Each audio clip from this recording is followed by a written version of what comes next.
আমি বিয়ের পর যখন শ্বশুরবাড়িতে এলাম, দেখলাম পাশাপাশি 3টি বাড়ির সাথে শাশুড়ি মায়ের কোনো কথা নেই। বুঝলাম প্রতিবেশীদের সাথে শাশুড়ির ঝগড়া। আমার তো শুনেই খারাপ লাগতে শুরু করলো। আমি তখন নতুন বউ, একটা ভয় ভয় কাজ করতে লাগলো। সেই সঙ্গে একটা খারাপ ধারণাও তৈরি হলো শাশুড়ি সম্পর্কে। বিয়ের আগে প্রত্যেকটা মেয়ের একটা ভয়ভীতি থাকে শ্বশুরবাড়ির লোকেরা কেমন হবে এই নিয়ে, বিশেষ করে শাশুড়ি মানুষটা। বিয়েটা যখন দেখাশোনা করেই, তাই মেয়ের বাড়ির লোকজন ছেলের সম্পর্কে খোঁজ খবর নেয় বেশি। শাশুড়ি কেমন হবে এটা নিয়ে কেউ মাথা ঘামায় না। প্রতিবেশীদের সঙ্গে কথা নেই, এই ব্যাপারটা জানার পর থেকে শাশুড়ির প্রতি একটা ভয় কাজ করতো সব সময়। কিন্তু শাশুড়ি মা আমার সাথে ঠিকঠাকই ব্যবহার করতেন। বুঝতে পারলাম শাশুড়ি মা খুব একটা খারাপ না। তাহলে কেন প্রতিবেশীদের সাথে ঝগড়া? নিশ্চয়ই শাশুড়ি মায়ের কোনো উইক পয়েন্ট আছে, আমাকে জানতেই হবে সে কথা। কিন্তু সেভাবে জিজ্ঞেস করার সাহস হয়নি। বিয়ের 3 মাস পর এদিন নতুন বউকে দেখার জন্য শাশুড়ি মায়ের 2জন আত্মীয়া বাড়িতে এলেন। শাশুড়ি মায়ের বাপের বাড়ির তরফের লোক আমার সাথে পরিচয় করিয়ে দিলেন আমার শাশুড়ি মা। আমি প্রণাম করতেই ওনারা বললেন, রেনুদি, তোমার ছেলের বউ তো বেশ সুন্দরী হয়েছে। তারপরে শাশুড়ি মায়ের দিকে তাকিয়ে বললেন, শুধু দেখতে সুন্দর হলেই হবে না, কাজে কর্মেও সুন্দরী হতে হবে। রূপ ধুয়ে কেউ জল খাবে না কিন্তু। শাশুড়ি মা শুনে চুপ করে থাকলেন, কোনো প্রতিক্রিয়া দেখালেন না। আমার একটু খারাপ লাগলো। বুঝলাম শাশুড়ি মায়ের বাপের বাড়ির লোক তো, তাই এমন কথা বলার সুযোগ পেল। সে যাই হোক, দুপুরে খেতে বসে ঘটল আর এক ঘটনা। ওই 2জন আত্মীয়র একজন বললেন, রেনুদির তাহলে কপাল খুলে গেল, দারুণ রান্না করেছে তোমার বৌমা কিন্তু। আমি তখন পাশেই দাঁড়িয়ে আছি। আমি অপ্রস্তুতে পড়ে বললাম, এমা না না, আমি রান্না করিনি, সব রান্না মাই করেছেন। তারপর ওই আত্মীয়া বললেন, ও, আমি ভাবলাম তুমি রান্না করেছো। তা তুমি রান্না পারো না? অল্প অল্প পারি। রেনুদি, তুমি এখনো হেসেল ঠেলছো? বয়স হচ্ছে তো, কোথায় বৌমা রান্না ভাত খাবে? আমার শাশুড়ি মা তখন হাসতে হাসতে বললেন, ঠিকই বলেছিস শোভা, তবে জানিস তো বৌমার রান্না ভাত খেতে হলে আগে বৌমাকে রান্না করে খাওয়াতে হবে। বৌমা খেয়ে বুঝুক আমরা কেমন রান্না পছন্দ করি, তা না হলে ও বুঝবে কি করে? ওকে যদি এখন থেকেই রান্না করতে দিই, তাহলে ও ওর মতো করেই করবে। তারপর আমারই আবার ভুল ধরে বলবে, এটা নুন বেশি হয়েছে, ওটা নুন কম হয়েছে। জানিস তো ভুল ধরতে সবাই পারে, কোনটা করলে ঠিক হবে সেটা কেউ শেখায় না। আমি তো ভাবতেই পারছিলাম না শাশুড়ি মা এমন কথা বলবেন। ওনাদের তখন মুখটা একেবারে চুন হয়ে গেছে। দেখলাম শাশুড়ি মা ওনাদের খারাপ লাগা বুঝতে পেরে একটু ম্যানেজ করে নিয়ে বললেন, এই দেখো কাণ্ড, কথা বলতে বলতে ভুলেই গেছি কখন ভাত শেষ হয়ে গেছে রূপার। বৌমা, ভাতটা নিয়ে এসো। তোমার রূপা মাসিকে 2টো ভাত দাও, আর তোমার শোভা মাসিকে মাছের মাথাটা দাও, ও আবার মাছের মাথা খেতে ভালোবাসে। আমি তো শুনে হাসছি মনে মনে। অতগুলো কথা বলেও আবার ঠিক ম্যানেজ করে নিলেন। তার মধ্যেও যেন কথাতেই ঘা দিলেন। খাওয়া দাওয়া শেষ হয়ে যেতেই আমার শাশুড়ি মার ওই 2 আত্মীয়া, মানে শাশুড়ির পিস্তুত 2 বোনকে বললেন, তোরা তাহলে বিকেলে কখন বেরোবি? জানো বৌমা, তোমার এই 2 মাসি কিছুতেই থাকতে চায় না, যখনই আসে একবেলা কাটিয়ে চলে যায়। জানি না ওই 2 আত্মীয়ার থাকার ইচ্ছা ছিল কি না। ওনারা বাড়ি চলে যেতেই আমার শাশুড়ি মা বললেন, এইসব লোকদের আমি একদম পছন্দ করি না।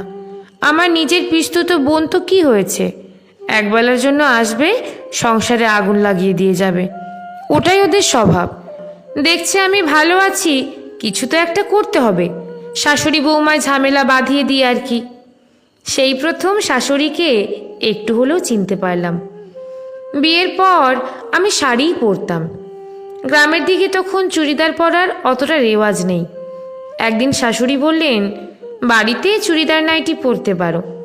আমি শাশুড়ির কথা শুনেই নাইটি পরতাম। একদিন পাশের বাড়ির একজন কাকিমা আমার শাশুড়িকে বললেন, তোমার বৌমা বাড়িতে নাইটি পরে, তা তুমি কিছু বলো না? কথা শোনে না মনে হয়, তাই না? এখনকার মেয়ে, ও তুমি বললেও শুনবে না। দেখলাম আমার শাশুড়ি কিছুই সেদিন বলল না। পরের দিন দেখি দুটো নাইটি কিনে নিয়ে এসে আমাকে দেখিয়ে বলল, কোনটা নেবে? আমি একটা পছন্দ করে নিয়ে তারপর জিজ্ঞেস করলাম, আর একটা কার জন্য? ওটা আমি পরব।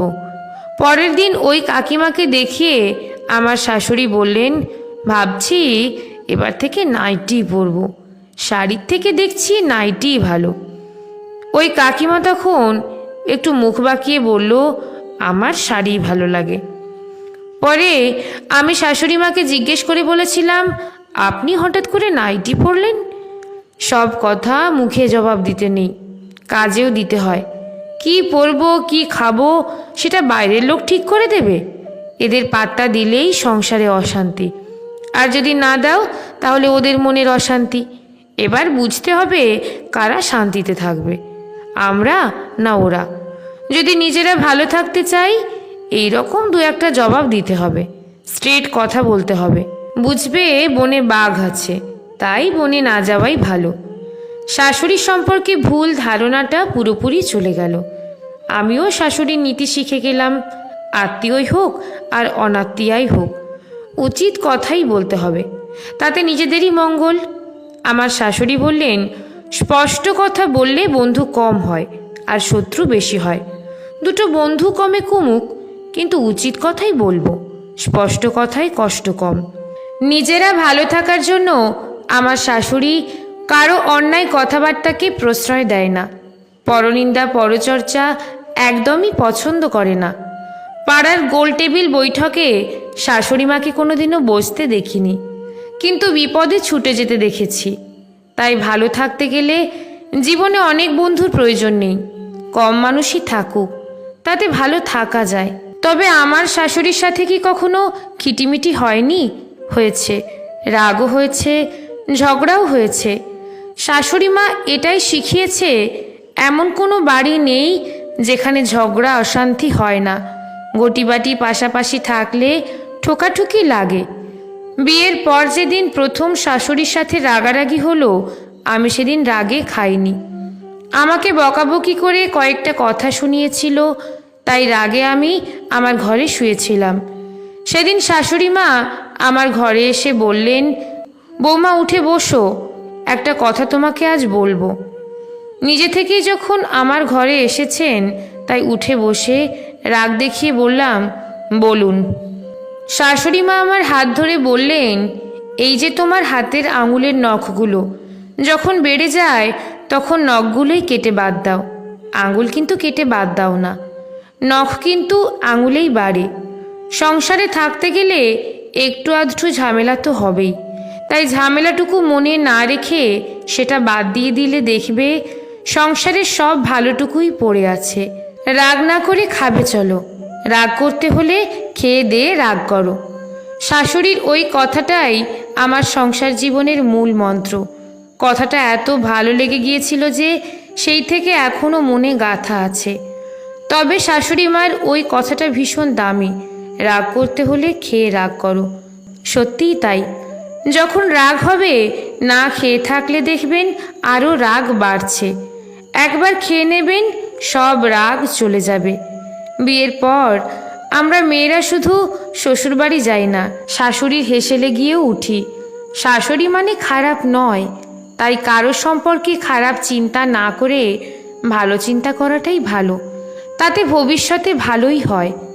আমার বিয়ে হয়েছে 15 বছর। বিয়ের পর থেকে শাশুড়ি মা টানা 10 বছর আমাকে রান্না করে খাইয়েছেন। আমি শাশুড়িকে বলেছি, আপনার হেসেল থেকে এবার অবসর নেওয়ার পালা, এখন আমি রান্না করব, আপনি খাবেন। তারপর থেকে 5 বছর হলো আমি শাশুড়ির হেসেল সামলাচ্ছি।